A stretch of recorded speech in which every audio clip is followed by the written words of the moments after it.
In the hazy glow of New York City in the 1930s, the skyline glimmered like a promise. The sound of jazz spilled from underground clubs, laughter mingled with the clink of glasses, and the smell of cigar smoke filled the night air. But beneath the glamour and rhythm, something darker pulsed through the veins of the city. The Great Depression had shaken the nation, but in the shadows, another economy thrived, one ruled not by bankers or politicians, but by men who dealt in fear, power, and loyalty. Among them, one name would rise above all others. Charles "Lucky" Luciano. They called him Lucky, but luck had little to do with what he achieved. He wasn't the biggest or the most ruthless gangster. He wasn't born into wealth or privilege. He was a man who saw patterns where others saw chaos, who understood that even in crime, there could be structure, vision, and order.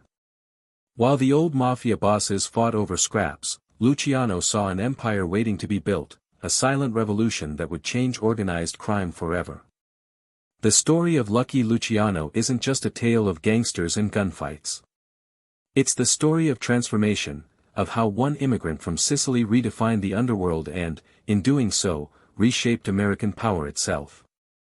His name would become synonymous with organized crime, but his methods were closer to those of a corporate architect. He treated crime as a business, and the men around him as partners in an enterprise that could last beyond bloodlines, bullets, and borders. As the 20th century roared to life, America was a land of opportunity, and of contradiction. Immigrants flooded in from Europe, chasing the promise of a better life, only to find poverty and prejudice waiting. The Lower East Side was a jungle of languages, sweatshops, and survival. It was here, amid the pushcarts and tenements, that young Salvatore Lucania, the boy who would become Lucky Luciano, learned that power was something you took, not something you were given. Crime was a language he learned early. The gangs of New York were not romantic or noble, they were brutal tribes that ruled the streets by force. Every corner had its own code, every neighborhood its own boss. For many, it was chaos. For Luciano, it was a system, flawed, emotional, and inefficient. He saw potential in the disunity, and a future in the shadows. As prohibition took hold, the city transformed into a carnival of vice. Alcohol flowed through secret rooms, guarded by men with Tommy guns and ambition. Politicians turned their eyes away, cops took envelopes of cash, and bootleggers became millionaires overnight. But the violence that came with it threatened to destroy everything. Rival gangs slaughtered each other in the streets, their wars spilling into public view. The public was terrified. The underworld was in disarray.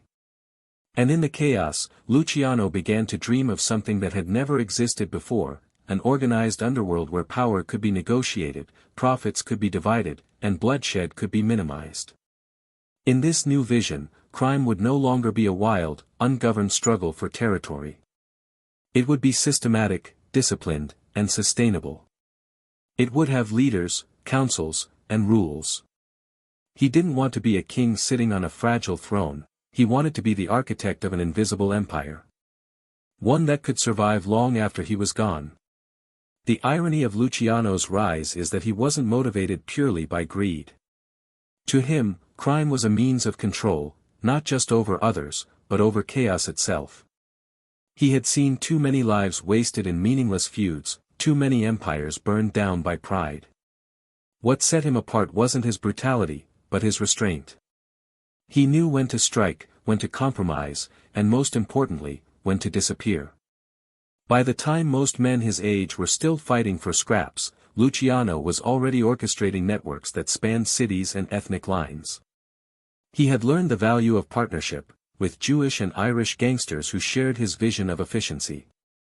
Together, they replaced the old tribalism of the Mafia with something far more dangerous, unity. And with that unity came power the likes of which America had never seen. But behind every revolution lies a paradox. To bring order, one must first create fear. To build peace, one must wage war. Luciano's story begins not in luxury or legend, but in the silent moments before a storm, when a man realizes that the world as it is can no longer remain. The sound of footsteps on wet pavement, the glint of a fedora under a streetlight, the whisper of a deal struck in the dark. In the coming years, his name would echo through courtrooms, headlines, and whispered conversations. Politicians would condemn him. Criminals would worship him. The public would fear him. But none would fully understand him. Because Lucky Luciano was not just a gangster, he was a strategist, a modern Machiavelli whose empire was built not on brute force, but on vision. This is the story of how one man changed the language of crime. How he built a system out of anarchy.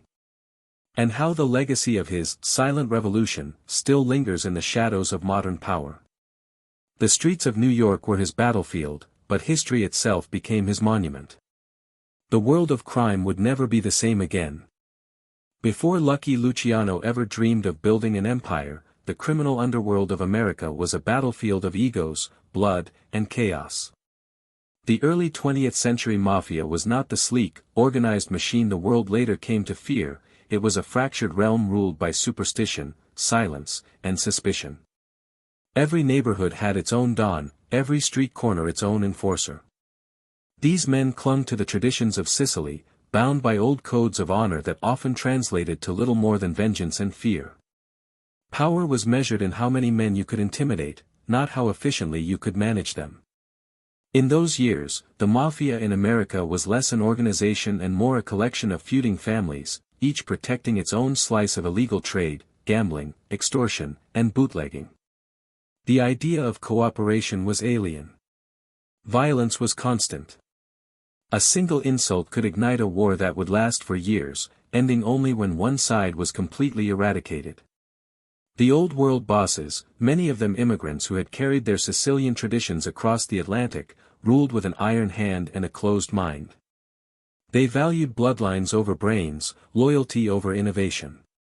And while they commanded respect through fear, they could not see that the world around them was changing. New York in the 1920s was not Palermo or Naples. It was a sprawling, electric city alive with immigrants, money, and opportunity. The Prohibition era had created a gold rush for the criminally ambitious. Alcohol was outlawed, but desire was not, and in that gap between law and demand, fortunes were waiting to be made. The streets filled with bootleggers, smugglers, and gang leaders, each eager to seize their cut of the forbidden profits. But instead of unity, there was division. The Mafia's old traditions clashed with the new realities of modern America. Many of the old bosses, like Giuseppe, Joe the Boss, Masuria and Salvatore Maranzano, saw the criminal world through the lens of the past. They treated the Mafia as a kingdom, demanding blind obedience from those below them and enforcing rules with deadly precision. They believed that secrecy was survival, that the fewer people who understood the structure of power, the longer it could last. Their meetings were whispered affairs in dimly lit rooms, their justice swift and brutal. To them, America was just another battlefield for old feuds imported from Italy. Meanwhile, a younger generation of criminals was rising, men who had grown up in the melting pot of New York rather than the hills of Sicily. They spoke English as easily as Italian. They understood the pulse of the American economy and the rhythm of its streets. These new gangsters were pragmatic, not traditionalists. They saw beyond the narrow boundaries of ethnicity and old loyalty. They were willing to work with anyone, Jews, Irish, or anyone who could turn a profit. And leading this new breed, though not yet at the top, was Charles Lucky Luciano. But before Luciano's rise, the city's criminal landscape was dominated by constant warfare. The bootlegging business had made millions for gangsters, but it had also made enemies out of partners. Trucks were hijacked, warehouses burned, and alliances shattered overnight. In neighborhoods like Little Italy and East Harlem, gunfire was as common as laughter. The police, often underpaid and corrupt, looked the other way, or worse, chose sides. The newspapers called it gangland warfare, but for those inside it, it was survival of the fittest. Each family controlled a piece of the puzzle, one ran the docks, another the distilleries, another the gambling dens. But with no structure to govern them, disputes were inevitable. A shipment lost, a debt unpaid, a rumor whispered in the wrong ear, and bodies would fall. There was no higher authority, no central system to mediate or manage the bloodshed. The Mafia's strength was also its weakness, independence without coordination. The chaos wasn't limited to the Italians. The Irish mob controlled the police and politics in many districts, while Jewish gangs dominated the world of finance and smuggling. Turf lines blurred, and the streets became an ecosystem of power constantly shifting hands. Everyone was making money, but no one was safe. Violence was the only language everyone spoke fluently. By the mid-1920s, this instability began to draw unwanted attention. Politicians, law enforcement, and journalists began exposing the underworld's operations. Prohibition had not just created a criminal economy, it had turned the Mafia into a visible enemy of the state. But visibility was dangerous. The old dons, clinging to their codes, refused to adapt. They continued to hide behind tradition, enforcing silence, omerta, even as the police raided their operations and rivals infiltrated their ranks. To many younger gangsters, it was clear that the old ways could not survive. The Mafia's obsession with heritage and secrecy made it incapable of progress. Power changed too quickly, money moved too fast, and America was no longer the land of slow, secret vendettas. It was a place of speed, opportunity, and networks. The underworld needed a new kind of leadership, someone who could think beyond the neighborhood, beyond ethnicity, beyond ego. In those smoke-filled backrooms, Lucky Luciano began to understand that what the Mafia lacked was not courage or brutality, it was organization. The gangs were already powerful, they just didn't know how to use that power effectively. If the chaos could be contained, if business could replace emotion, and if the constant killings could be replaced by coordination, the entire underworld could transform from a violent mess into an empire that could rival legitimate industries. Luciano watched the old dons with quiet calculation. He studied how they held their meetings, how they punished betrayal, how they built loyalty through fear. But he also saw their fatal flaw: they were fighting to protect a world that no longer existed.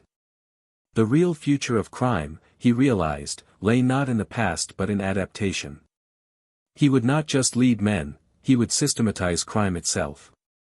But before he could revolutionize it, he had to survive it. The Mafia of that era was a graveyard of ambition. Every man who rose too fast found himself buried too soon. Luciano would need patience, precision, and vision to change the game. He would need to understand the psychology of power, how to make men obey not through fear alone, but through opportunity. The world before Lucky Luciano was brutal and disordered, a violent storm of greed and mistrust. It was a kingdom without a crown, a business without balance sheets. And into that chaos stepped a young man with the audacity to imagine something different, a silent, organized, and unstoppable revolution in the heart of America's criminal empire. Salvatore Lucania was born in 1897 in Lercara Fritti, a small, sun-scorched Sicilian town surrounded by dust, silence, and superstition. Life there was not kind to dreamers. The land was harsh, and so were the men who ruled it. Poverty was not a temporary struggle, it was a birthright. His father, Antonio, worked as a sulfur miner, breaking his back for pennies a day, while his mother, Rosalia, tended to their cramped home with quiet endurance.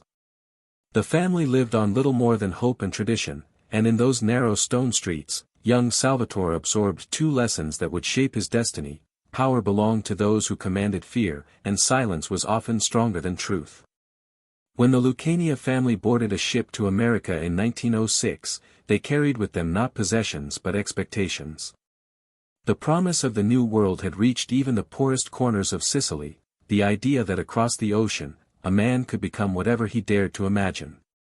For the 9-year-old boy clutching his mother's hand, the journey to New York was not just a migration, it was an awakening. The moment the Statue of Liberty came into view, shimmering in the morning haze, he saw not a symbol of freedom, but a challenge, a world built on opportunity and deception, where he could finally test his cunning.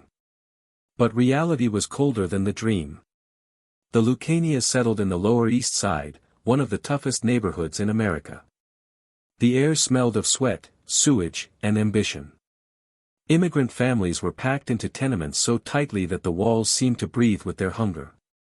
The streets were filled with vendors, beggars, and street gangs, each fighting for scraps of survival. English was a foreign weapon, and prejudice was everywhere. Italians were called slurs, treated like dirt, and forced to the margins of society. Honest work paid little, and corruption seemed to govern everything from the police to the city council. For young Salvatore, the streets became his school. He learned early that fists earned respect faster than words, and that alliances could save your life. Street gangs ruled the neighborhood, and every block had its own crew of boys running errands, stealing goods, or collecting protection money. It was dangerous, but it was also a form of empowerment. For the first time, he wasn't just another poor immigrant, he was part of something. By the time he was 10, Luciano was running small errands for gang leaders. By 12, he was skipping school to gamble on dice and smuggle cigarettes. By 14, he had already spent a night in jail. He didn't see these experiences as setbacks but as training. Each beating, each arrest, taught him something about the psychology of fear, who broke under pressure, who stayed silent, who could be trusted. He studied people the way a chess player studies the board. The turning point came when he met other boys who shared his hunger for power, men who would later become legends of their own. Among them were Meyer Lansky and Benjamin Bugsy Siegel, two Jewish kids from nearby neighborhoods. They were young, clever, and ruthless in their own way. Lansky, especially, fascinated Luciano. Where most kids used fists, Lansky used strategy. He understood money, odds, and manipulation. The two struck an unlikely friendship that would one day reshape organized crime itself. Luciano's ability to cross cultural boundaries was rare. Most Italian gangs kept to themselves, refusing to mix with outsiders. But he saw opportunity in diversity. To him, alliances were not about blood but about mutual gain. He would later say that the only color that mattered was green, the color of money. Even in his teenage years, he was already thinking like a businessman trapped in a street thug's body. By the late 1910s, the Lower East Side was a boiling pot of vice. Prohibition was on the horizon, and criminal enterprises were multiplying. Luciano had begun working for small-time racketeers, learning how protection schemes and gambling operations functioned. He was charming, persuasive, and bold, qualities that drew both admiration and envy. People began to notice him, not just for his courage, but for his composure. Even in violence, he was calm. Even in betrayal, he was rational. That calmness earned him both respect and his first nickname, Lucky. Legend says Luciano got the name after surviving a brutal attack. In 1929, years later, he would indeed be beaten, stabbed, and left for dead by rivals, but even before that event, the word lucky suited him. He had a way of walking through danger untouched, as if fate itself bent slightly in his favor. He didn't gamble with luck, he manufactured it through preparation and instinct. When cops raided a club, he was already gone. When enemies plotted, he was 2 steps ahead. His connection with Arnold Rothstein, a refined, calculating gambler often called the brain, became another pivotal chapter. Rothstein was unlike any gangster Luciano had ever met. He wore tailored suits, read financial papers, and treated crime as a corporate investment. To Rothstein, gangsters were not street brawlers but businessmen managing risk and reward. Luciano absorbed every lesson. Rothstein taught him that real power came not from holding a gun but from holding control, over money, people, and systems. It was Rothstein who introduced Luciano to the world of large-scale bootlegging, and in that mentorship, the foundation for the American Mafia's modernization was laid. But Luciano's rise wasn't without blood. To survive, he had to navigate a labyrinth of betrayals, shifting alliances, and deadly competition. He learned that loyalty was conditional and that even friends could become threats. In that environment, his ability to balance brutality with diplomacy became his greatest weapon. He could order a killing one moment and make a business deal the next, without emotion clouding his judgment. As the Roaring Twenties began, New York was a theater of contradictions, jazz and violence, prosperity and prohibition, elegance and corruption. Luciano stood at the crossroads of it all. He wasn't yet the king of crime, but the blueprint was forming in his mind. He saw how disorganization was costing everyone money, how senseless violence drew too much attention. If the gangs could be unified under one structure, not as rivals but as departments in a single enterprise, they could control the city without firing a shot. He didn't share this vision openly, not yet. The old guard would have laughed at such ideas. To them, he was just another ambitious kid. But Luciano was patient. He spent his nights listening, observing, and memorizing patterns of behavior, who gave orders, who followed, and who feared whom. Every interaction, every deal, every street corner taught him something about power. By the time most young men his age were still fighting for pocket change, Luciano had already carved out his place in the hierarchy of New York's underworld. He dressed sharply, spoke with authority, and carried himself with quiet confidence. The boy from Sicily had become a man of the streets, a blend of charm, intellect, and danger. He no longer belonged to the world of miners and immigrants. He belonged to the world of opportunity born from prohibition and corruption. And though he didn't know it yet, the lessons learned in those cramped tenements and blood-stained alleys would soon become the foundation of something far greater. The instincts he sharpened as a boy, reading fear, building trust, creating order out of chaos, would guide him to reshape the criminal world itself. The street kid named Salvatore Lucania had begun his metamorphosis into Lucky Luciano, the man who would transform crime from a desperate hustle into a calculated empire. By the early 1920s, Charles Lucky Luciano had grown from a clever street kid into one of the most promising young figures in the New York underworld. The Lower East Side no longer defined him, it had shaped him, but he had outgrown its boundaries. He was no longer stealing pennies from shopkeepers or running errands for gang bosses, he was now sitting at tables with them. The boy who once looked up to power was beginning to study it, dissect it, and quietly prepare to take it. Luciano had learned early that brute force could only get a man so far. What truly ruled the streets was reputation, the image you built, the whispers others carried about you when you weren't in the room. And Luciano's reputation was growing fast. He was known not just as a man who could fight or scheme, but as someone who could think. He understood business, diplomacy, and timing. His calmness in the face of danger made people uneasy, because calm meant control, and control in the criminal world was rarer than courage.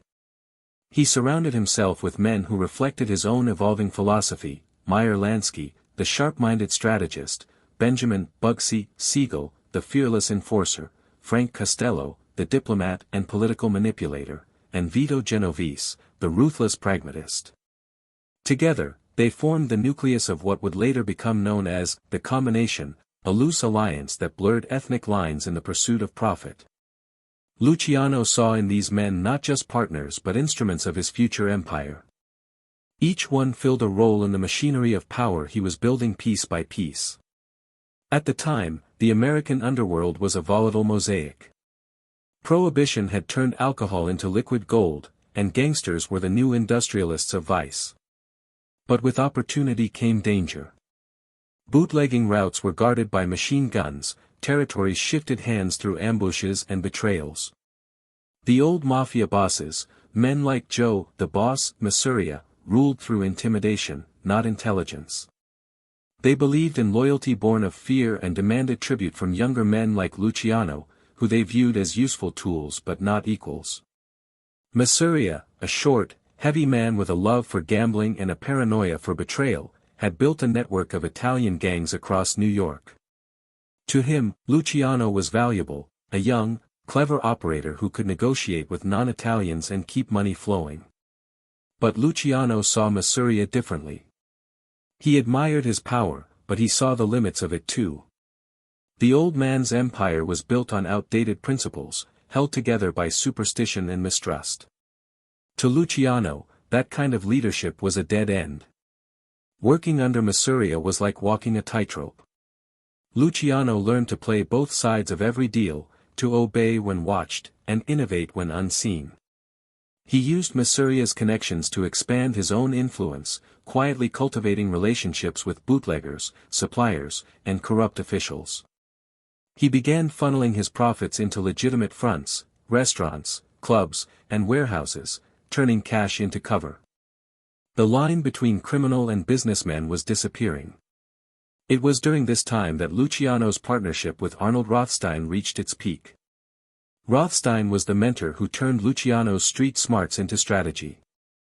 He introduced him to the finer points of risk, investment, and negotiation. "Don't fight over pennies when you can own the bank," Rothstein once told him, advice Luciano took to heart. Rothstein's influence gave him access to high society figures, corrupt politicians, and even Wall Street brokers. For the first time, Luciano saw that the underworld and the overworld were not separate, they were two sides of the same system, and both could be manipulated. Rothstein's death in 1928, under mysterious circumstances, left a vacuum. To many, it was the end of an era, the death of the gentleman gambler. But for Luciano, it was a call to rise. He stepped into the gap Rothstein left behind, taking control of bootlegging networks and expanding his reach across New York. He wasn't just running operations anymore, he was organizing them.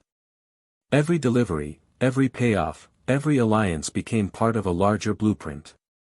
His transformation from hustler to architect was complete when he realized that the key to lasting power was predictability. Violence brought attention, structure brought longevity. He began to implement systems, dividing responsibilities among his men, enforcing order through discipline rather than chaos. He demanded efficiency, every man knew his role, every deal had a chain of command. What Luciano was building was not a gang, it was an enterprise. But the world he was reforming was resistant. The old dons saw his methods as betrayal, a corruption of sacred mafia values. They still believed in the old Sicilian ways, blood oaths, family loyalty, and unquestioned obedience. To them, the mafia was not a business but a brotherhood of honor. Luciano's modernism, his willingness to work with Jews, Irishmen, and anyone who could make money, was heresy. Yet it was working. His profits were rising while theirs stagnated, and soon even his enemies began to imitate his strategies in secret. It was also during this time that Luciano began to perfect his image, a careful blend of street charm and polished sophistication. He wore tailored suits, smoked imported cigarettes, and spoke with quiet authority. His eyes were cold but never cruel, his smile, disarming yet calculating. In a room full of killers, he looked more like a businessman than a mobster. That image was his armor. The police underestimated him, politicians tolerated him, and rivals hesitated to move against him. Luck, as always, followed him, or perhaps it was preparation disguised as fate. He was arrested several times but never convicted. Evidence vanished, witnesses recanted, juries swayed. Each escape strengthened his myth. People began to believe he couldn't be touched, that fate itself protected him. The truth was simpler, Luciano had mastered the art of invisible control. He paid who needed to be paid, charmed who needed to be charmed, and threatened who needed to be silenced. Despite his growing power, Luciano was patient. He knew timing was everything. The mafia world was reaching a boiling point, the old bosses were at each other's throats, their paranoia spreading faster than their profits. The Castellamarese War, a brutal conflict between rival mafia factions, was on the horizon. Luciano understood that when the dust settled, there would be only one man capable of uniting the survivors under a single vision. He was not just preparing to seize power, he was preparing to change the very meaning of it. As the decade closed, Luciano's empire was still in its infancy, but the seeds had been planted.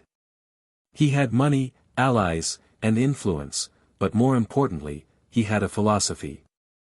Crime, to him, was no longer about rebellion or greed, it was about control. It was about order in a world that thrived on disorder. The making of Lucky was not an accident of chance, but a deliberate transformation. He had turned every hardship into a lesson, every betrayal into a strategy. From the dusty alleys of Sicily to the glittering speakeasies of Manhattan, his evolution was complete. The boy who once fought for survival was now fighting for dominance. And soon, he would wage a war not just for control of New York, but for the soul of organized crime itself. Luciano had learned the rules of the streets, but he quickly realized that the old mafia traditions would not survive in America. The Sicilian code, omerta, with its strict demands for secrecy and unquestioned loyalty, had once worked in villages where everyone knew each other, where reputation traveled slowly and betrayal carried swift punishment.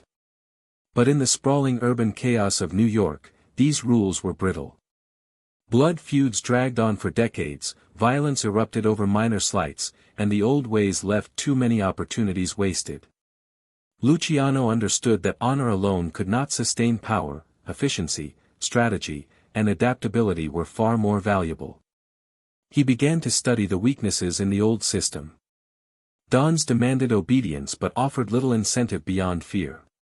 Rigid hierarchies prevented talent from rising, and ethnic divisions limited opportunity. Italians worked only with Italians, Jews with Jews, and Irish with Irish, leaving vast networks untapped. Violence was glorified, but it drew attention from law enforcement, rival gangs, and the public. The old mafia survived by tradition, but it could not thrive in a world that demanded innovation. Luciano saw an empire that could exist if only the rules were rewritten. Luciano's vision was radical. He imagined a world where crime could operate like a corporation, structured, disciplined, and profit-driven. Loyalty would be earned through mutual benefit rather than fear alone. Partnerships could cross ethnic lines. Disputes could be resolved through negotiation instead of endless bloodshed. The goal was simple: maximize profit, minimize risk, and create a system that could endure. To many, it was heresy. To Luciano, it was survival. He began testing the principles quietly. Alliances with Meyer Lansky and Bugsy Siegel were not just friendships, they were experiments in multicultural collaboration. He orchestrated small deals that crossed traditional boundaries, proving that Italians and Jews could work together without betrayal. Slowly, he built a reputation as someone who could deliver results without unnecessary violence. Men started to see him as a problem solver rather than just another enforcer. At the same time, Luciano refined his understanding of the psychology of power. He realized that fear alone was a blunt instrument. Too much brutality attracted enemies, too little invited disrespect.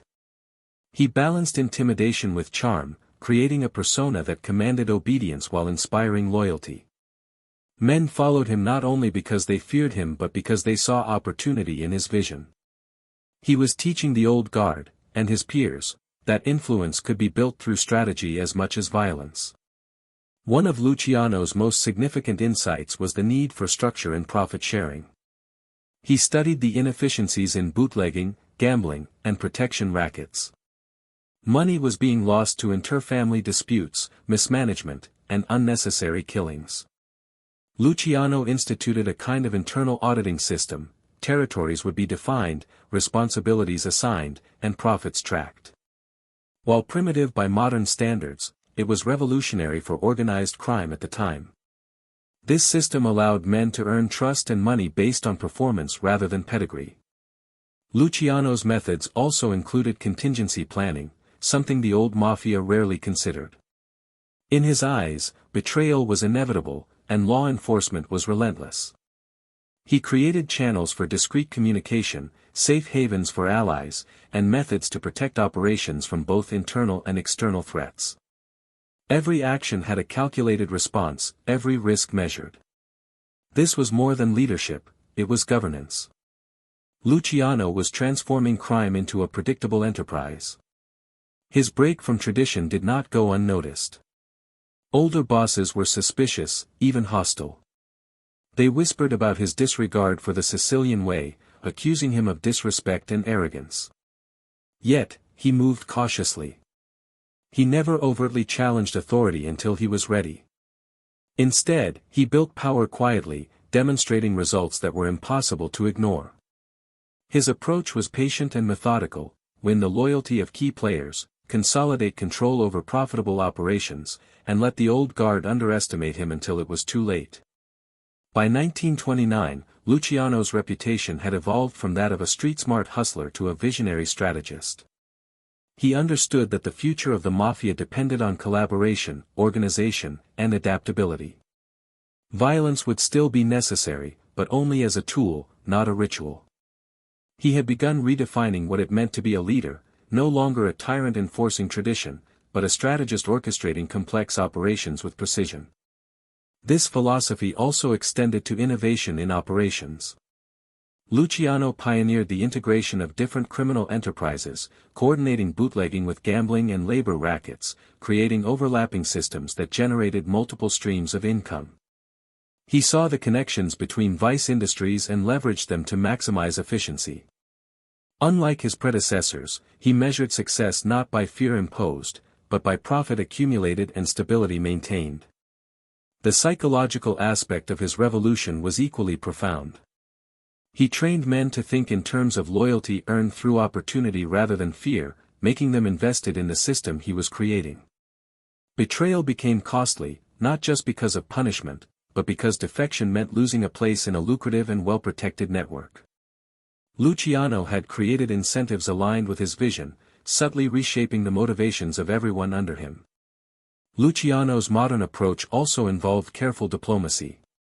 He maintained appearances of respect toward the old guard, even while undermining them behind the scenes. This duality allowed him to survive politically while preparing to seize control. Every handshake, every deal, every smile was calculated. He understood that perception was as critical as action. A boss who looked untouchable could wield influence without firing a shot. By the early 1930s, the pieces were in place for a dramatic transformation of organized crime in America. Luciano had combined strategic alliances, efficient management, and psychological insight into a framework that was stronger than the old traditions. He had observed the limitations of fear-based leadership, identified opportunities for collaboration, and implemented systems that turned chaos into order. He was no longer simply participating in the Mafia, he was inventing a new model. Luciano's break from the old ways was the beginning of what would later be called the Silent Revolution. It was silent because it did not begin with bullets or public declarations.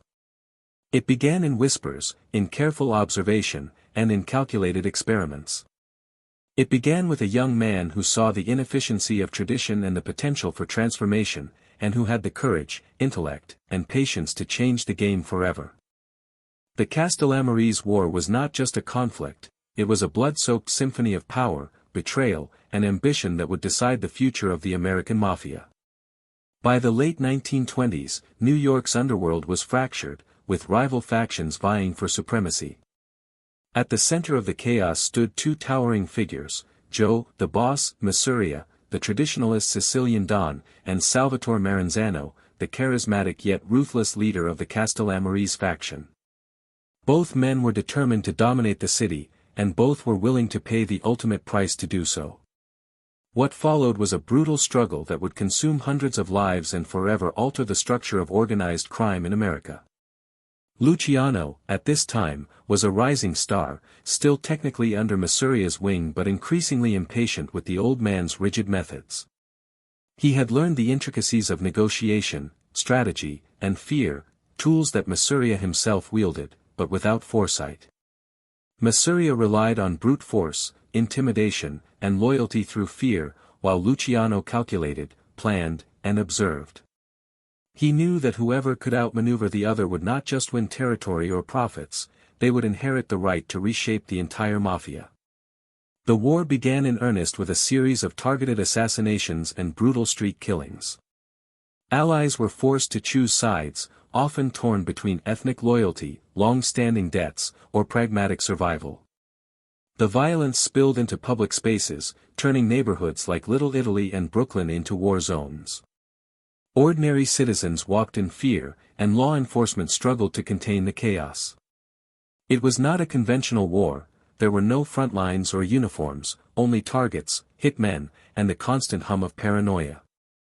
Luciano observed, adapted, and waited.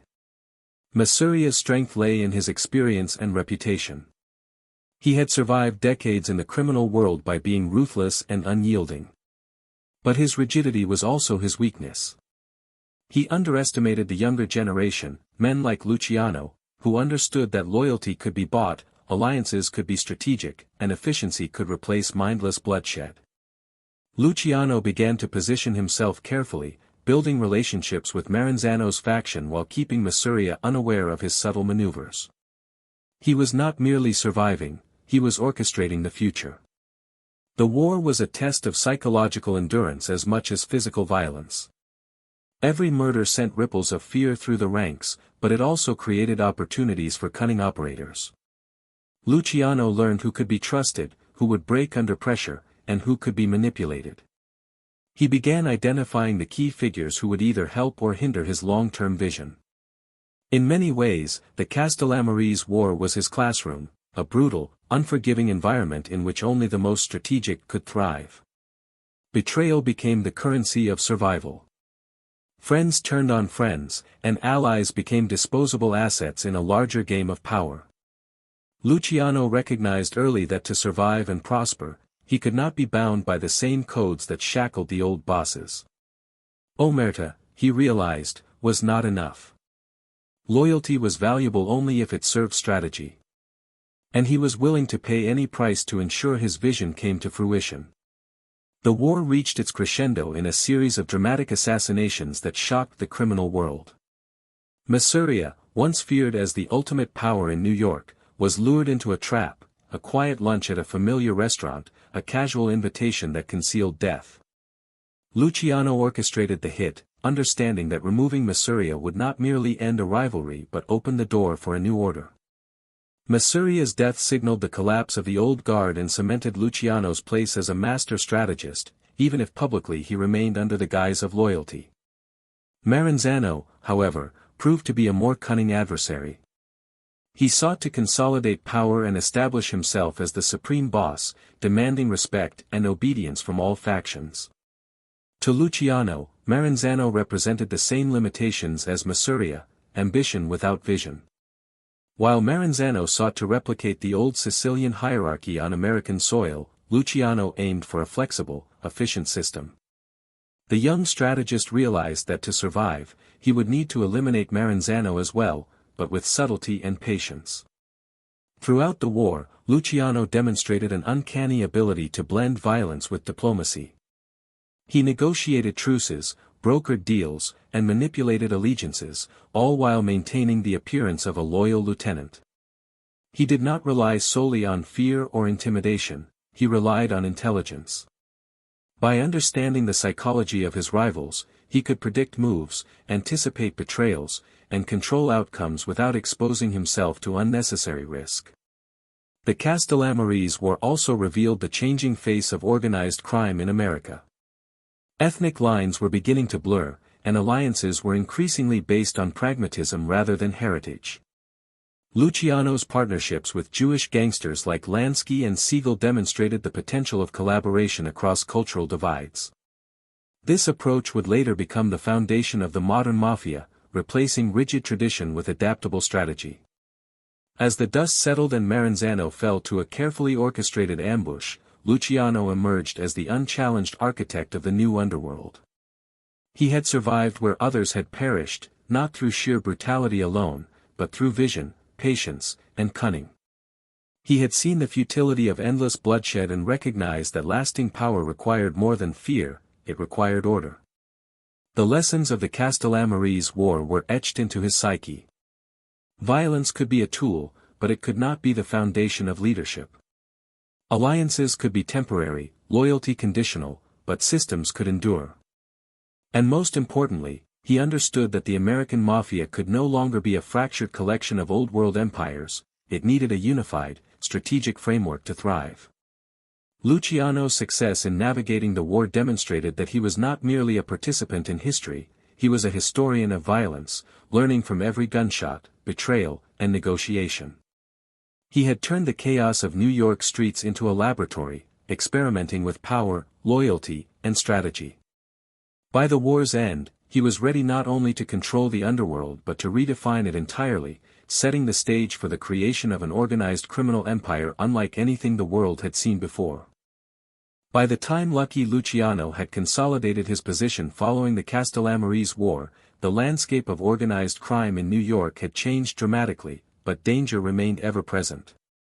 Success in the underworld was not simply a measure of wealth or territory, it was measured in the ability to manage relationships, both allies and enemies, and to navigate a constantly shifting web of ambition and betrayal. Luciano's genius lay in his understanding that power was not absolute, it was relational. The men he chose to ally with, the rivals he manipulated, and the enemies he neutralized all became part of a larger chessboard, where every move had consequences.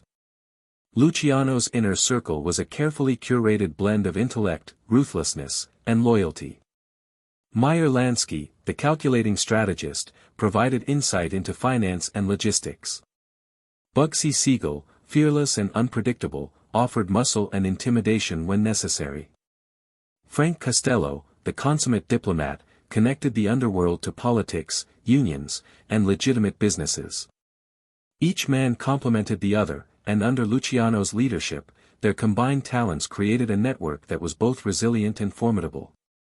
Luciano understood that true power required not just loyalty, but competence, men who could execute his vision and navigate the dangerous world of crime without succumbing to ego or fear. Yet for every ally, there was an enemy. The streets of New York were littered with the corpses of those who misjudged ambition or miscalculated loyalty.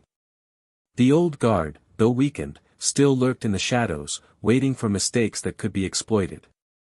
Even allies could become threats if their ambitions grew too large or their allegiances wavered.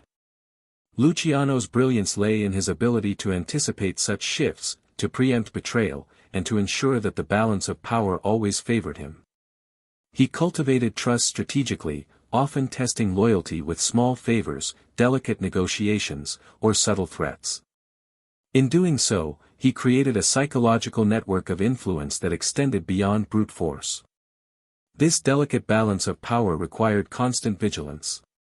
Rival gangs, some still loyal to Masuria or Maranzano, and others newly emerging from ethnic enclaves, constantly tested boundaries. Luciano engaged in a combination of diplomacy, intimidation, and calculated violence to keep them in line. He established channels of communication that allowed him to negotiate disputes quietly, avoiding unnecessary bloodshed while signaling strength.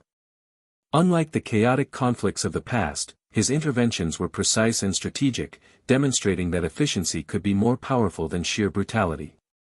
Betrayal was an ever-present reality in Luciano's world. Men who had once fought alongside him could turn on him in a heartbeat if their ambitions or grievances went unchecked. He understood the psychology of fear and loyalty intimately, using both to maintain dominance. Punishment for betrayal was swift, but it was measured, calculated, and symbolic, designed not only to eliminate the threat but to send a message to others. This approach created a climate in which men thought twice before challenging him, while still fostering enough opportunity and reward to inspire loyalty. Luciano also recognized the power of alliances beyond traditional ethnic boundaries. His willingness to collaborate with Jewish and Irish gangsters, men who had previously been viewed as outsiders by the Italian Mafia, allowed him to create a more efficient and profitable network. These alliances were not mere conveniences, they were strategic partnerships that leveraged diverse skills, resources, and influence.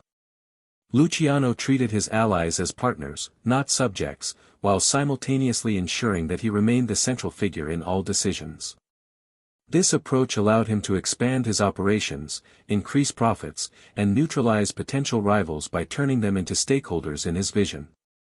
Political connections became another critical layer of power. Luciano understood that influence extended beyond the streets.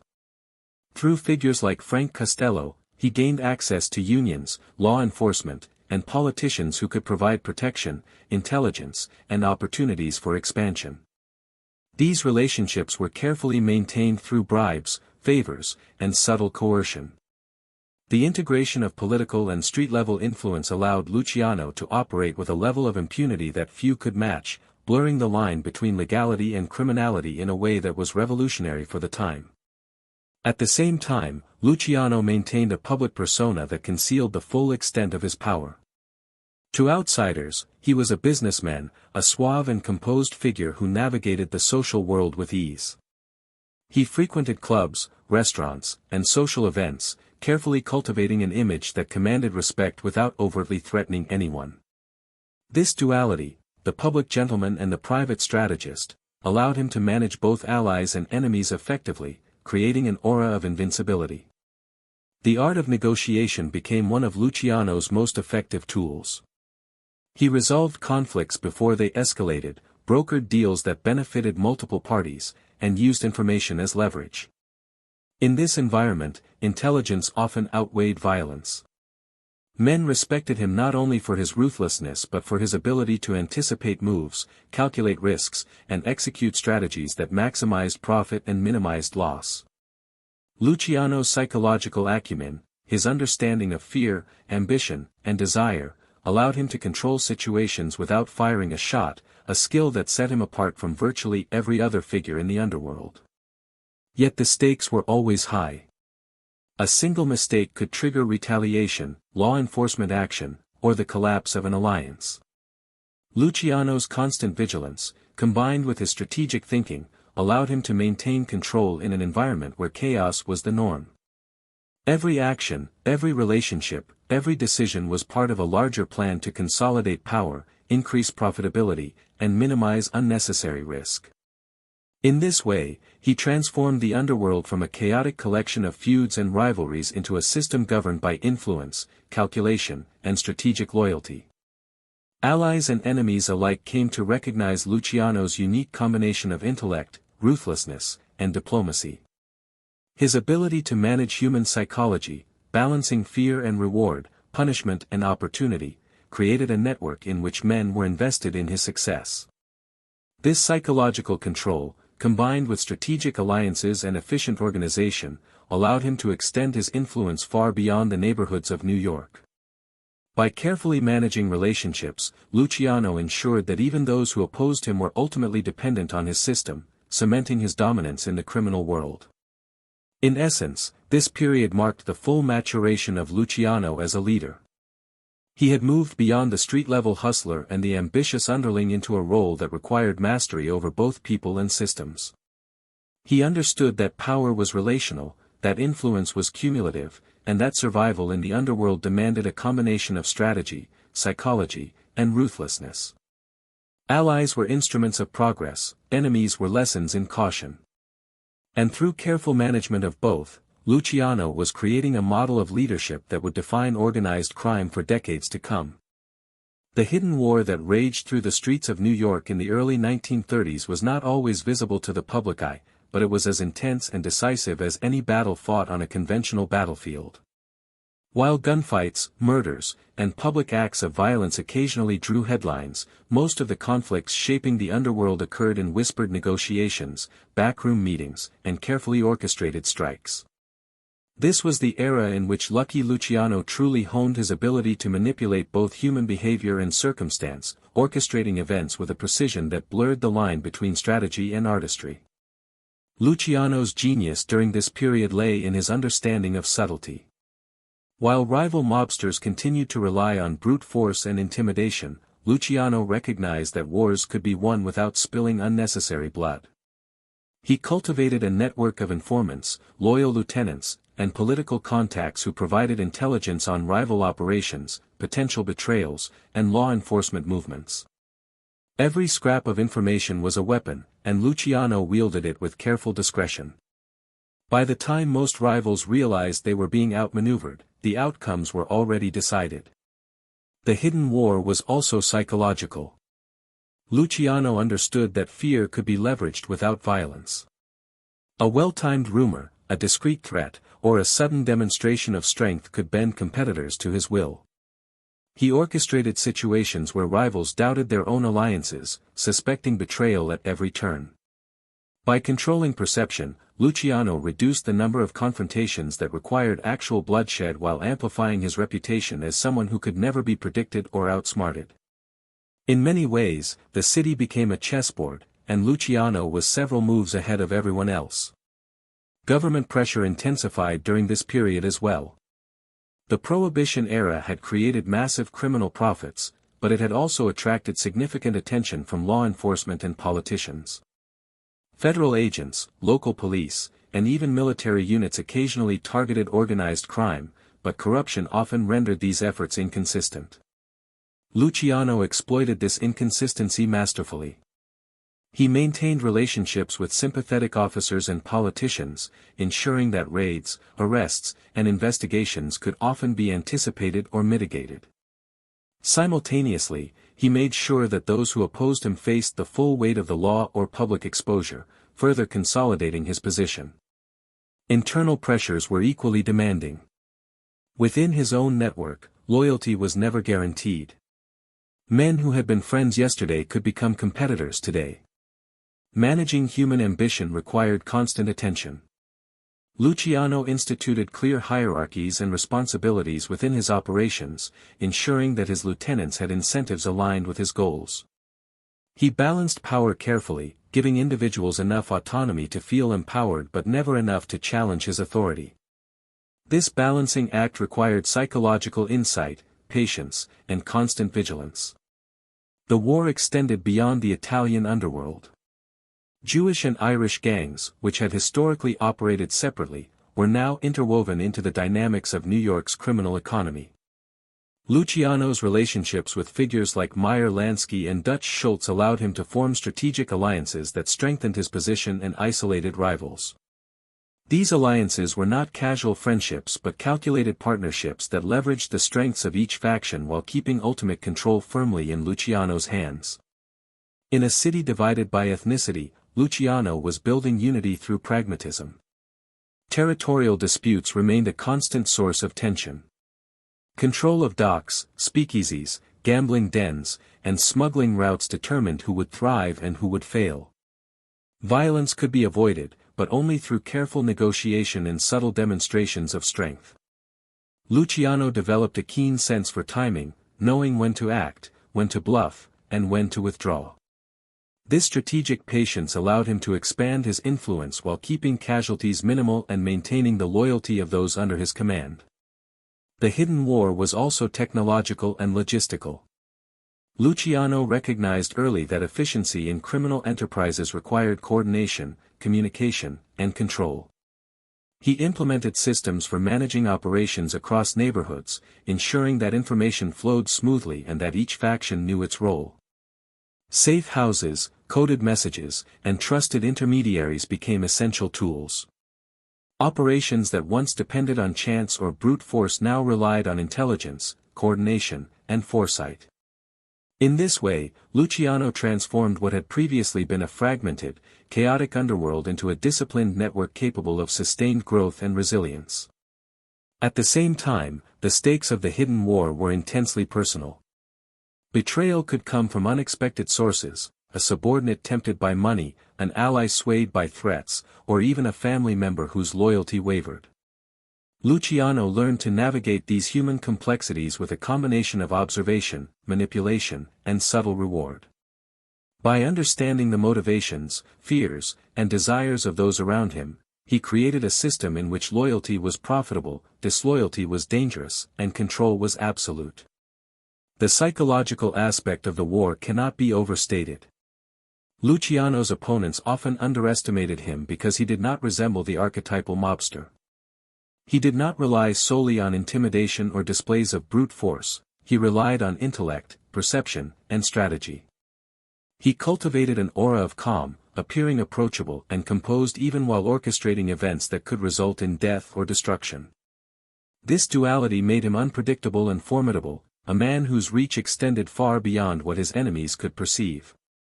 By the mid-1930s, the hidden war had reshaped the Mafia and established Luciano as the central figure in organized crime. His mastery of alliances, psychological manipulation, and strategic planning allowed him to dominate rivals, avoid unnecessary conflict, and position himself as the ultimate arbiter of power.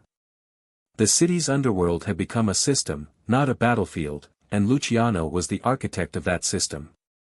The hidden war taught lessons that would define the rest of Luciano's career. Violence was a tool, not a foundation. Alliances were temporary, but strategy could endure. Control of perception was as vital as control of territory. Loyalty could be cultivated, measured, and leveraged, while betrayal could be anticipated and neutralized. Through patience, intelligence, and foresight, Luciano transformed chaos into order, creating a criminal empire that was as psychologically sophisticated as it was materially profitable. In the shadows of New York, while the public remained largely unaware, Luciano was rewriting the rules of crime. He demonstrated that power was not just about strength or fear, but about vision, adaptability, and the ability to orchestrate men, money, and influence like pieces on a chessboard. The hidden war was a crucible, and Luciano emerged from it not just victorious, but fundamentally transformed, a man who would forever change the nature of organized crime in America. The rise of Lucky Luciano was meteoric, but no empire, no matter how cleverly constructed, is immune to the forces of law, betrayal, and circumstance.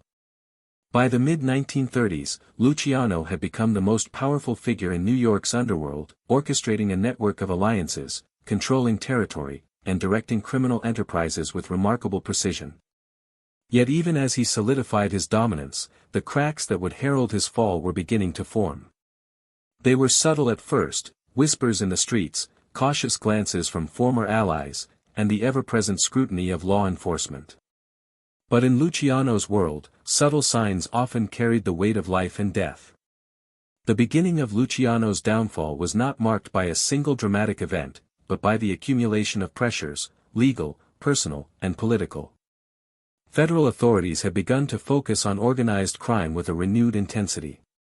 Prohibition had ended, but the criminal underworld did not simply vanish, it adapted, and its new forms of gambling, narcotics, and racketeering attracted unprecedented attention. Luciano, who had always understood the importance of managing risk, now faced forces beyond the streets he had once mastered.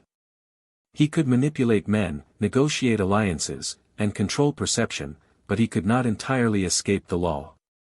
One of the most immediate threats came from within.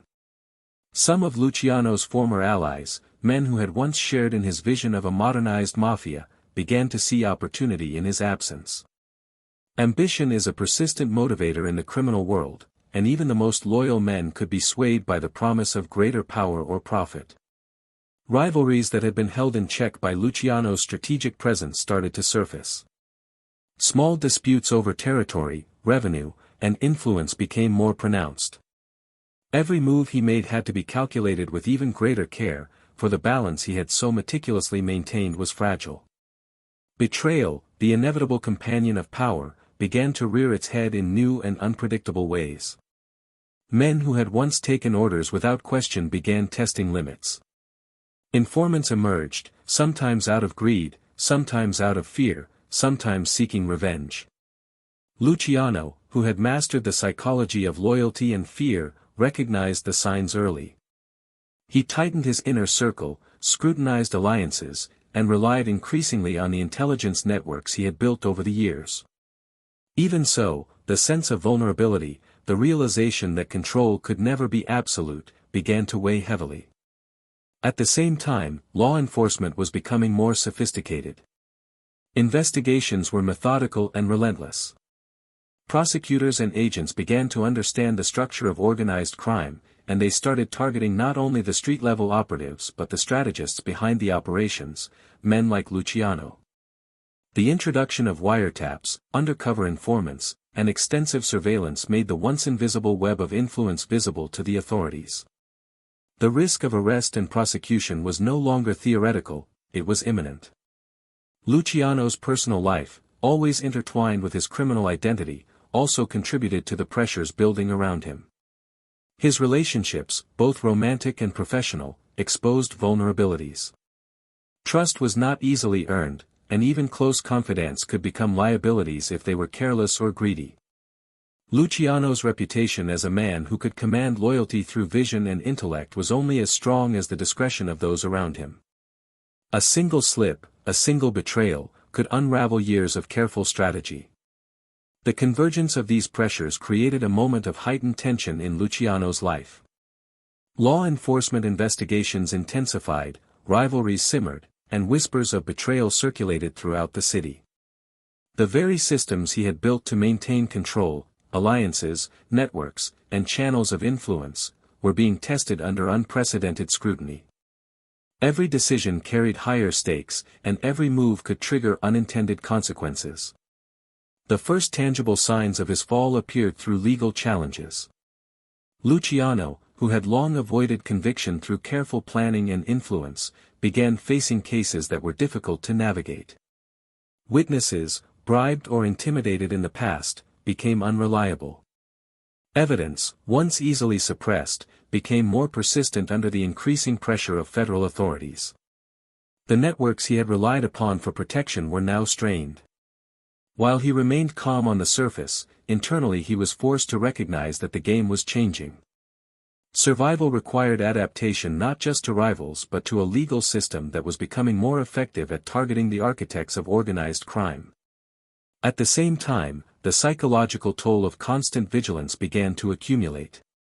Power, once intoxicating, became a burden when every relationship and every alliance carried hidden risk. The awareness that enemies could strike from the shadows at any time, and that law enforcement could disrupt operations with a single subpoena or indictment, created a sense of precariousness. For a man who had thrived on control, this uncertainty was a subtle, gnawing threat. Perhaps the most defining aspect of this period was the realization that power alone could not prevent vulnerability. Luciano had mastered the art of managing men, but the law was an impersonal force.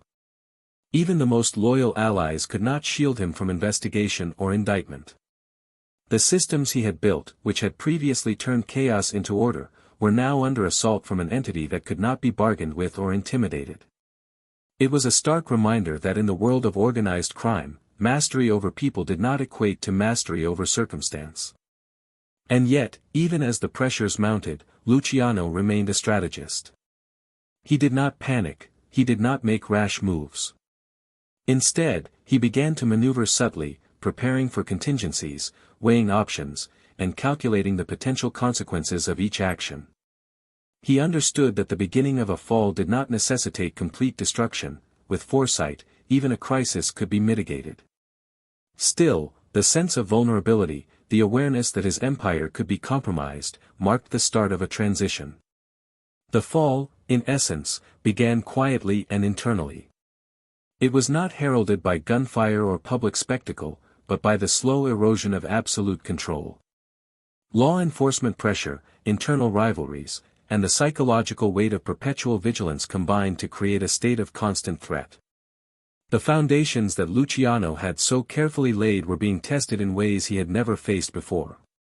And while he would continue to wield immense influence, the cracks in his empire marked the point at which the tides of fortune began to shift, signaling the start of his inevitable confrontation with the law, and the beginning of the end of his unchallenged reign.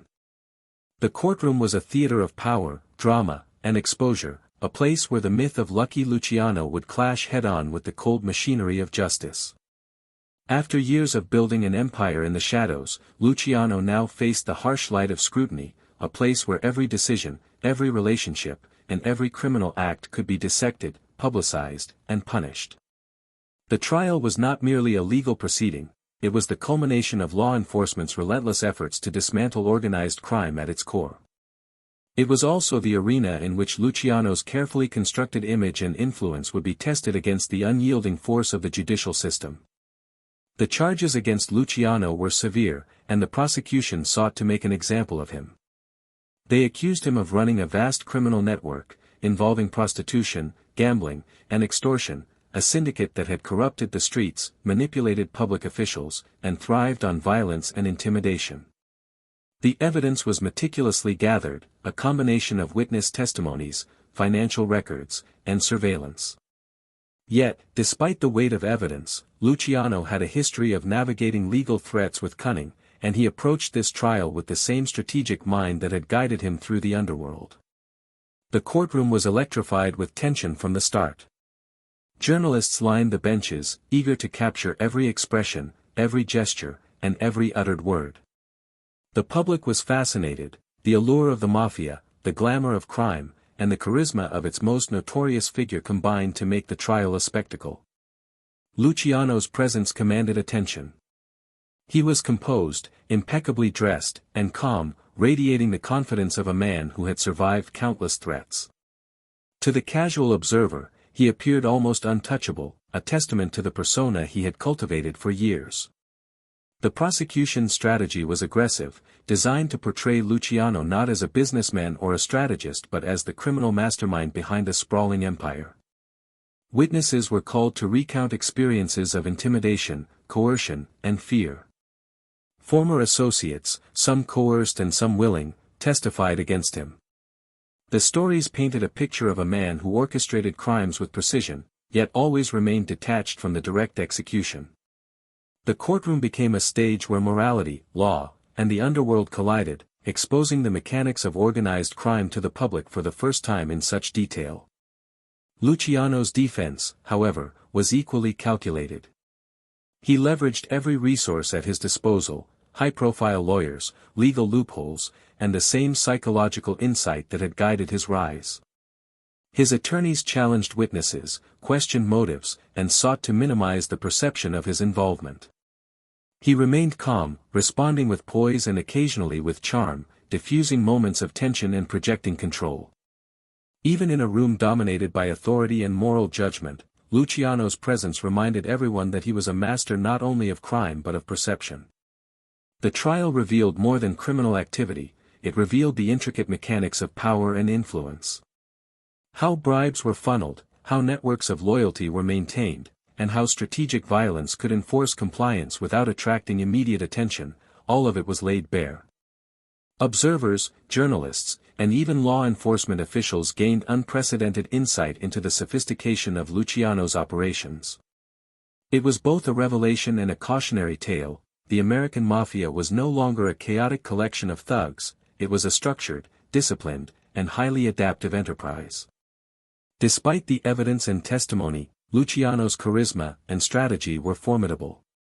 He projected an image of inevitability, a man who was powerful, intelligent, and untouchable, even when surrounded by the mechanisms of justice. Jurors were faced with the challenge of reconciling the terrifying accounts of criminal enterprise with the composed, calculated demeanor of the man at the center. Public fascination only amplified the tension, as newspapers chronicled every twist, every revelation, and every dramatic moment in vivid detail. The moral dimension of the trial was equally compelling. For the public, it was not just about crime, it was about the disruption of social order, the manipulation of law, and the audacity of a man who had transformed the underworld into an efficient machine. Luciano represented both fear and admiration, fear for his criminality, admiration for his intelligence and vision. The courtroom became a crucible in which not only his actions but also his very identity was judged. As the trial progressed, the strategies of both prosecution and defense became increasingly intricate. Cross-examinations were battles of wit, credibility, and narrative control. Every witness's statement, every piece of evidence, and every legal argument was weighed not only for its factual merit but for its impact on perception. Luciano's lawyers meticulously dissected claims, challenged assumptions, and highlighted inconsistencies, all while ensuring that their client's image remained controlled and composed. Ultimately, the trial concluded with a verdict that shocked the underworld and the public alike. Luciano was found guilty, a culmination of relentless investigation, strategic prosecution, and the sheer weight of evidence. The courtroom drama gave way to a more sobering reality. The most powerful man in organized crime had been brought low by the combined forces of law, investigation, and circumstance. The sentence, a lengthy prison term, was both punishment and a warning to others who sought to emulate his rise. Yet even in defeat, Luciano demonstrated his capacity for adaptation. The trial and sentence marked a turning point, but not the end of his influence. His control over operations, though now challenged, did not vanish. From behind bars, he continued to exert influence through loyal lieutenants, strategic communications, and the carefully maintained networks he had built. The courtroom, which had sought to strip him of power, became instead a backdrop to a new phase of his strategy, one that relied on resilience, foresight, and the subtle continuation of control beyond the prison walls. The trial of Lucky Luciano was more than a legal proceeding, it was a dramatic intersection of crime, psychology, and social history.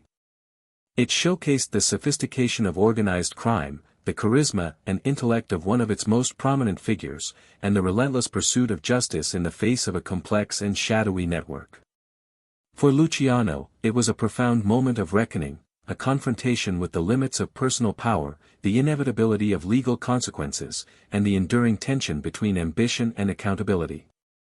Even behind the cold, iron bars of prison, Lucky Luciano's influence did not wane. Incarceration was meant to strip him of power, to dismantle the carefully constructed empire he had spent years building, but Luciano approached imprisonment with the same strategic mind that had defined his rise. He understood that physical confinement did not necessarily equate to the loss of authority. Through careful communication, loyal intermediaries, and subtle manipulation, he continued to exert control over his criminal network, proving that true power often transcends walls, guards, and official oversight. From the start of his imprisonment, Luciano focused on establishing lines of influence within and outside the prison system. Trusted lieutenants were tasked with relaying instructions, managing operations, and maintaining discipline among street-level operatives. Money flowed through intermediaries and coded channels, ensuring that profits continued to reach those who had aligned themselves with his vision. His presence was felt not only in Manhattan's criminal underworld but also in the political corridors that could affect his treatment and potential early release. In essence, Luciano transformed his confinement into a different kind of command center. Psychologically, Luciano's control within prison was just as deliberate as it had been on the streets. He maintained a persona of calm authority, earning the respect and, in many cases, fear of both fellow inmates and guards. His reputation as a man who could orchestrate events from a distance preceded him, ensuring that challenges to his authority were minimal. Prisoners sought his counsel, alliances were brokered under his observation, and disputes were often resolved with his subtle intervention. In a place where violence could erupt unpredictably, Luciano's strategic influence brought an order that mirrored his operations outside the walls. Luciano also adapted his approach to the unique environment of incarceration. He recognized that his survival and continued influence depended on navigating the hierarchy of the prison system itself. Relationships with guards, administrators, and other influential figures became critical. Bribes, favors, and psychological leverage ensured that he could maintain a degree of autonomy and comfort, while simultaneously enabling him to manage communication channels with the outside world. Even as the legal system sought to contain him, Luciano found ways to exploit the very structure meant to suppress his power. Despite the physical limitations, Luciano's empire outside the prison continued to thrive, largely due to the systems he had built before his incarceration. He had trained his lieutenants meticulously, instilling a sense of discipline, loyalty, and strategic thinking. These men acted as extensions of his will, capable of executing complex operations without direct supervision. From gambling rings to labor rackets, bootlegging remnants, and illicit enterprises, the organization remained cohesive and profitable. Luciano's foresight had ensured that his absence would not cripple the machinery he had spent years refining. Communication was a critical tool in this period. Letters, intermediaries, and even coded messages allowed Luciano to remain involved in decision-making processes. Each message was deliberate, balancing the need for secrecy with the necessity of exerting authority. Men on the outside understood that Luciano's word carried weight, that obedience was not optional, and that loyalty would be rewarded while betrayal would carry severe consequences. His ability to manage operations remotely highlighted his unique understanding of both organizational structure and human psychology. Within the prison, Luciano also expanded his understanding of influence. He observed patterns of behavior, identified vulnerabilities, and refined his ability to manipulate perception. He learned that power could be maintained without direct confrontation, that respect could be earned through reputation and subtle demonstration of capability rather than brute force. These lessons further enhanced his ability to lead from a distance, reinforcing the idea that the architecture of control mattered as much as the actions themselves. The continuation of Luciano's influence from prison also sent a powerful message to both allies and rivals. To those loyal to him, it was proof that alignment with his vision was a long-term investment. To potential adversaries, it was a warning: even incarceration did not neutralize his authority. This perception of invincibility reinforced discipline, deterred rebellion, and ensured that his organization remained stable during a period when leadership could have been fragile. Moreover, Luciano's time behind bars allowed him to consider the future of his empire. He began planning for eventual release, exploring avenues to maintain influence while reducing personal exposure to risk. He evaluated potential successors, tested loyalties, and contemplated the evolution of the Mafia beyond his personal command. Prison became not just a site of confinement, but a laboratory for the long-term sustainability of his criminal enterprise. Despite the constraints, Luciano also maintained his personal composure, cultivating relationships that could benefit him later. He navigated the social hierarchies of incarceration with finesse, ensuring that his reputation for intelligence, ruthlessness, and strategic insight remained intact. Every interaction, every negotiation, and every calculated display of authority contributed to a larger strategy of long-term influence, demonstrating his ability to turn limitations into advantages. In essence, power behind bars was not about surrender but about adaptation. Luciano proved that leadership could transcend physical confinement and that influence, when structured intelligently, could persist even under intense scrutiny. His empire was no longer tied solely to his presence; it had become a system of relationships, discipline, and strategic control capable of enduring challenges.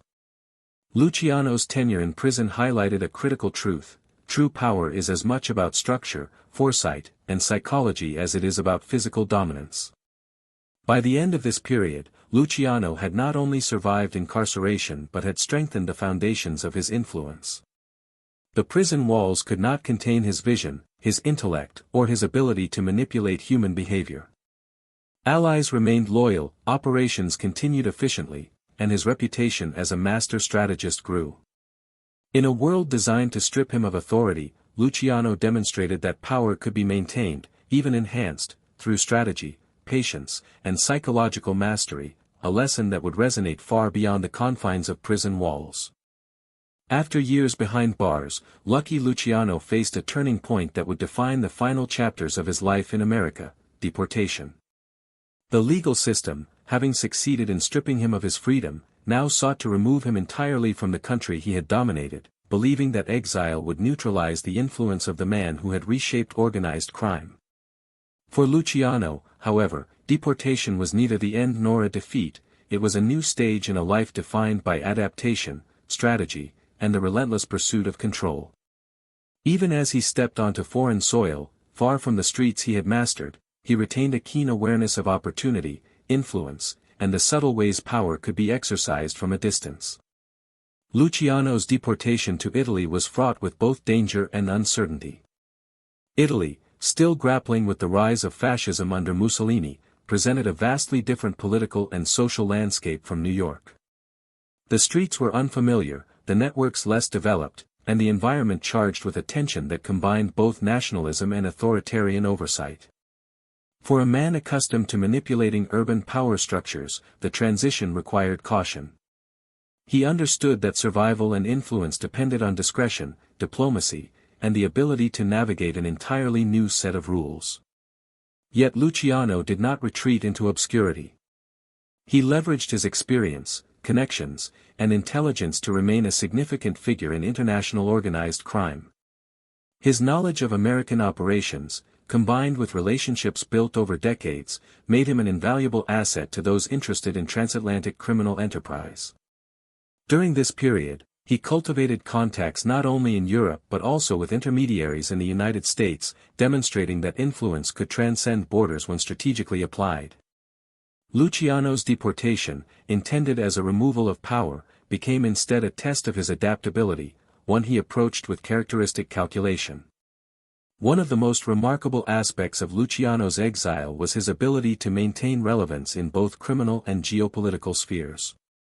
During World War II, he reportedly assisted the U.S. government in intelligence operations in Sicily, leveraging his knowledge of local networks, ports, and political dynamics to aid military efforts.